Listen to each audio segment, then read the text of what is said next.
नमो भगवते वासुदेवाय। राधे राधे एवरीवन। आप सभी जानते हैं कार्तिक का माह प्रारंभ होने वाला है। कार्तिक का महीना बहुत ही पवित्र महीना माना जाता है। कार्तिक में स्नान दान का बहुत ही महत्व है। तो आज की इस वीडियो में हम कार्तिक महीने में करने वाले उपायों के बारे में जानेंगे, कार्तिक माह का महत्व जानेंगे और कार्तिक में तुलसी पूजन किस प्रकार से करनी चाहिए, कार्तिक स्नान कैसे करने चाहिए, कार्तिक माह कब से प्रारंभ हो रहा है और कब समाप्त हो रहा है, कार्तिक महीने की संपूर्ण जानकारी। क्योंकि इस महीने में बहुत ही त्योहार आते हैं और बहुत पवित्र है। इसी महीने में करवा चौथ पूजन होता है, इसी महीने में दिवाली आती है और इसी माह में तुलसी विवाह भी होता है। आज की वीडियो की जानकारी बहुत ही खास है, तो वीडियो को अंत तक ज़रूर देखिएगा ताकि कोई भी उपयोगी जानकारी आपसे छूटे ना। और यदि वीडियो थोड़ी सी भी उपयोगी लगे तो प्लीज़ वीडियो को लाइक ज़रूर करें। आपका एक लाइक हमें बहुत सपोर्ट और प्रेरणा देता है। तो आइए वीडियो शुरुआत करते हैं। शरद पूर्णिमा तिथि के समापन के बाद ही कार्तिक महीने की शुरुआत होती है। इस महीने में विधि पूर्वक जगत के पालनहार भगवान विष्णु की पूजा अर्चना करने का विधान है। इस माह में विभिन्न धार्मिक और आध्यात्मिक गतिविधियों से शुभ माना जाता है। कार्तिक का महीना जो होता है, कार्तिक मास 8वां महीना होता है। इस महीने में भगवान विष्णु लंबे समय के विश्राम के बाद जाग जाते हैं। इसी वजह से कार्तिक मास को धार्मिक दृष्टि से महत्वपूर्ण माना जाता है। धार्मिक मान्यता है कि इस मास में भगवान विष्णु और भगवान श्री कृष्ण की उपासना करने से सभी व्यक्तियों को सभी संकटों से मुक्ति मिल जाती है, छुटकारा मिल जाता है, साथ ही सुख समृद्धि में वृद्धि होती है।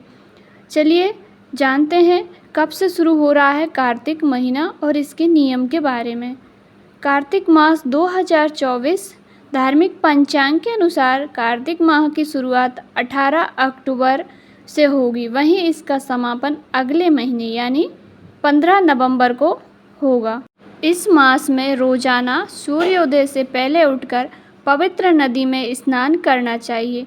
अगर ऐसा संभव नहीं है तो घर में ही पानी में गंगा जल डालकर स्नान करें।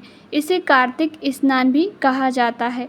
मान्यता है कि ऐसा करने से व्यक्ति को पुण्य की प्राप्ति होती है। इसके अलावा इस मास में भजन कीर्तन, दीपदान और तुलसी के पौधे की पूजा अर्चना करना शुभ माना जाता है। कार्तिक मास में करवा चौथ, दिवाली, भाई दूज समेत कई अन्य पवित्र त्योहार भी मनाए जाते हैं।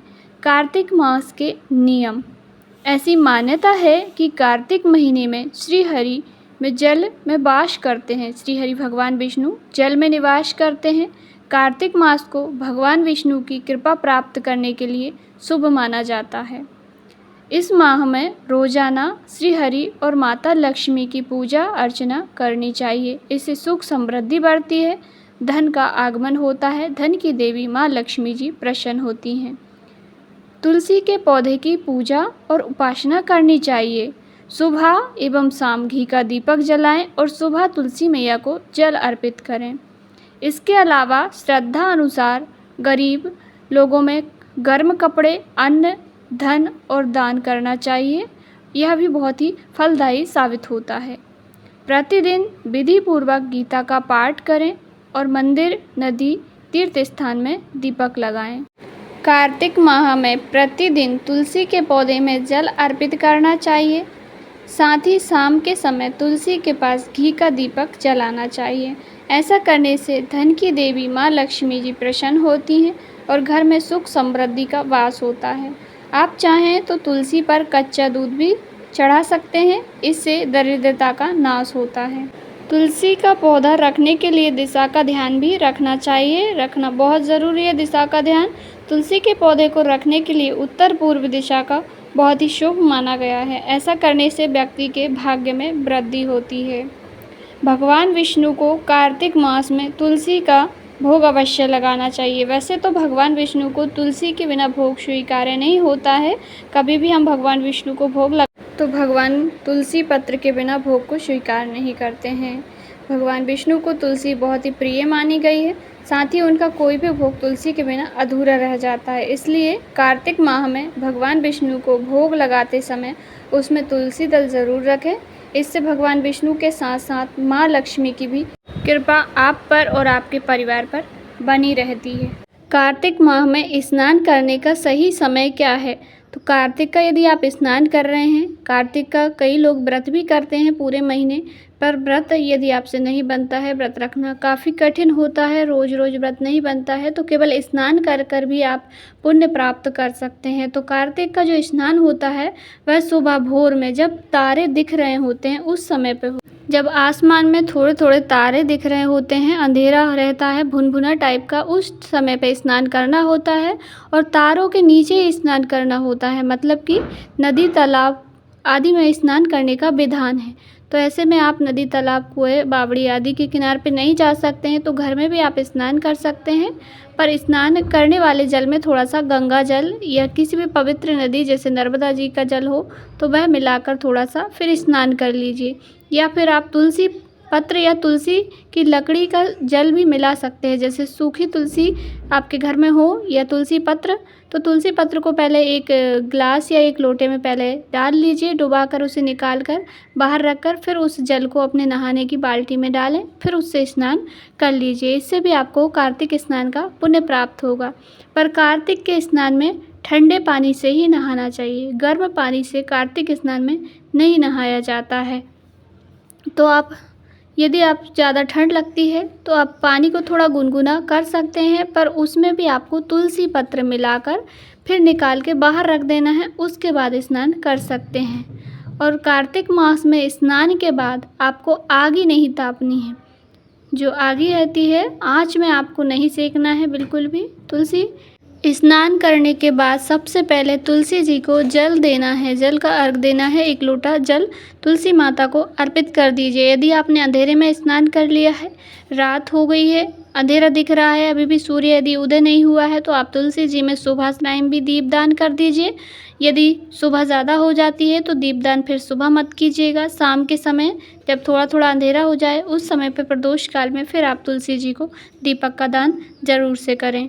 और तुलसी जी की पूजन करने के बाद सुबह फिर आप सूर्य भगवान को जल दें। सूर्य को उगते हुए सूर्य को अर्घ देने से भाग्य प्रबल होता है, भाग्य चमकता है। यदि नौकरी में दिक्कत आ रही है, परेशानियाँ आ रही हैं, तो सूर्य को जल देने से परेशानी दूर हो जाती है, भाग्य उदय होता है। अगला है कार्तिक मास में तुलसी जी को रोली का तिलक लगाएं। सिंदूर का तिलक इसमें नहीं लगाया जाता है, क्योंकि तुलसी जी की हम जो पूजा कार्तिक मास में अभी करेंगे वह कुंवारी अवस्था में करेंगे, क्योंकि तुलसी जी का विवाह तुलसी 11 के दिन होगा। जो देवउठनी एकादशी आएगी उस पर भगवान शयन से योग निद्रा से बाहर आते हैं, वो योग निद्रा से उठ जाते हैं। उस दिन तुलसी जी का विवाह शालिग्राम स्वरूप से किया जाता है। तो तब तक हम तुलसी मैया को केवल जल देंगे, दीपदान करेंगे और आप रोली का तिलक लगा सकते हैं। सिंदूर भी नहीं लगाइएगा, चूड़ी भी मत पहनाइएगा, क्योंकि हम तुलसी विवाह जिस दिन करेंगे उस दिन माता रानी तुलसी मैया का पूरा संपूर्ण श्रृंगार करेंगे, उनका विवाह करेंगे। तो रोज़ साधारण तरीके से आप सुबह में भोर में स्नान करें, स्नान के बाद तुलसी जी की पूजन करें, फिर आप सूर्य को अर्घ दें, उसके बाद आप अपने घर में मंदिर में आकर पूजन करें। और कार्तिक माह में जो लोग व्रत रखते हैं उन्हें बैंगन नहीं खाना चाहिए और तेल का सेवन नहीं करना चाहिए, घी का सेवन करना चाहिए। बस इन्हीं नियमों के साथ कार्तिक स्नान संपूर्ण होते हैं। भगवान विष्णु की विशेष कृपा होती है, क्योंकि कार्तिक का महीना भगवान विष्णु का ही है। तो आशा करती हूँ आप सभी को संपूर्ण जानकारी समझ में आ गई होगी। यदि वीडियो थोड़ा सा भी उपयोगी लगे तो वीडियो को लाइक ज़रूर करें, चैनल पर नए हैं तो सब्सक्राइब ज़रूर करें और बेल आइकन को ज़रूर दबाएं, ताकि आने वाली वीडियो की नोटिफिकेशन आप तक आ सके। ऐसे ही कार्तिक महत्व की कई सारी वीडियोस चैनल पर डाली जाएंगी, तो चैनल को ज़रूर से सब्सक्राइब करें। जय श्री हरि विष्णु। ओम नमो भगवते वासुदेवाय।